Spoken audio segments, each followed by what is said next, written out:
या दगडू काशाबा परबपर्यंत आपण लवकरात लवकर पोहोचलो पाहिजे ना, तर मला शिप पर्यंत पोहोचता येणार नाहीये.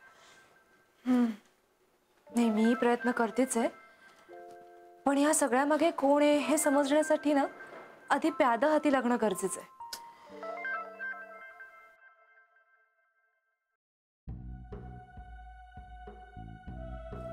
मिस्टर बल्ला, आर यू ऑलराइट? काय झालंय? गौरी, पाणी आण please. No, it's okay, it's okay, I am alright. काय झालंय? काय काही नाही, आता काही होऊ शकत नाही. माझ्या आईने त्या परबला जमीन विकल्याची ही ऑफिशियल कागदपत्र आहे. त्या गावाशी कायमची माझी नाळ तुटली आहे. मी पोरका झालो, जन्मदात्रीही गेली आणि आता जन्मभूमीलाही दुरावली. बल्लाळ सर, अहो जरा शांत व्हा, आपण काहीतरी मार्ग काढू. काही मार्ग नाही यातून. मी केलेल्या चुकीचं प्रायश्चित्त करायलाही माझ्या पायाखाली जमीन नाही. मेलो ना तरी परक्या मातीतच विलीन होईल. हो, असलं काही नका बोलू. इफ यू डोंट माइंड, मी ते पेपर्स बघू शकते का? थँक्यू.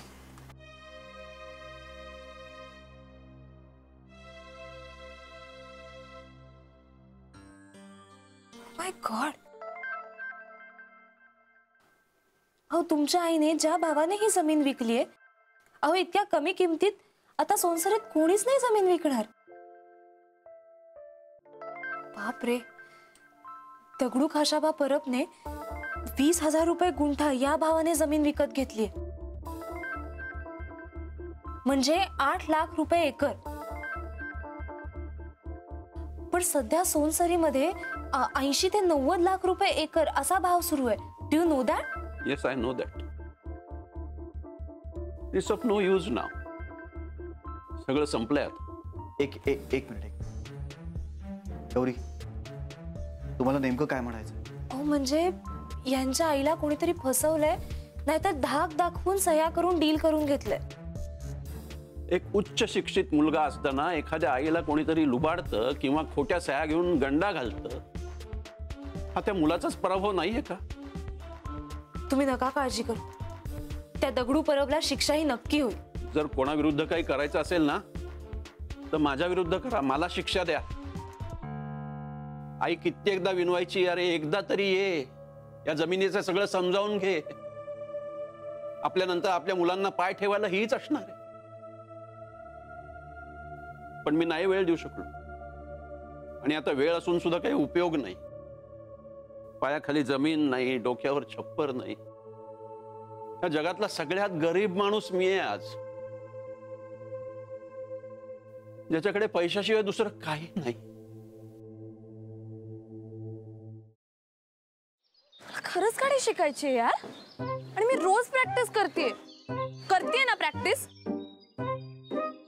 काय तर प्रॅक्टिस करते, सांग तिला. क्लचवर पाय ठेवते आणि गाडी नुसती भुरभुर भुरभुर भुरभुर. इंडिकेटर लावा म्हणलं तर वायपर लावून ठेवते. गाडीचं स्टेअरिंग तर असं फिरवते जसं काय लहान पोरांची गाडी आहे. बास हा, खूप झालं. मी तुम्हाला इथे मदत मागायला आली आणि तुम्ही मलाच डिस्करेज करू नका.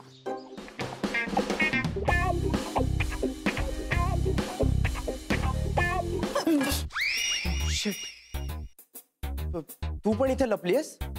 हो, मी काही पाल नाहीये भिंतीला चिकटून राहिला.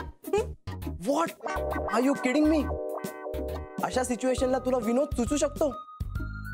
कसं असतं ना, अशी सिच्युएशन आली की आपल्याला टेन्शन येतं, आणि मग ते टेन्शन घालवण्यासाठी विनोद करणं चांगलं.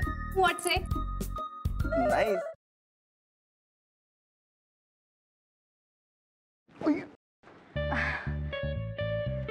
सॉरी. It's okay.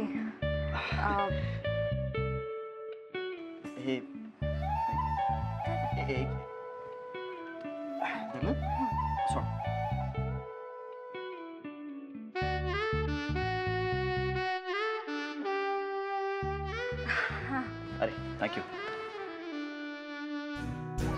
अरे त्या दिवशी ना माझ्या फ्रेंडचा फोन आलेला आणि ती अचानक मला बोलायला लागली की तिला कॅम्पिंग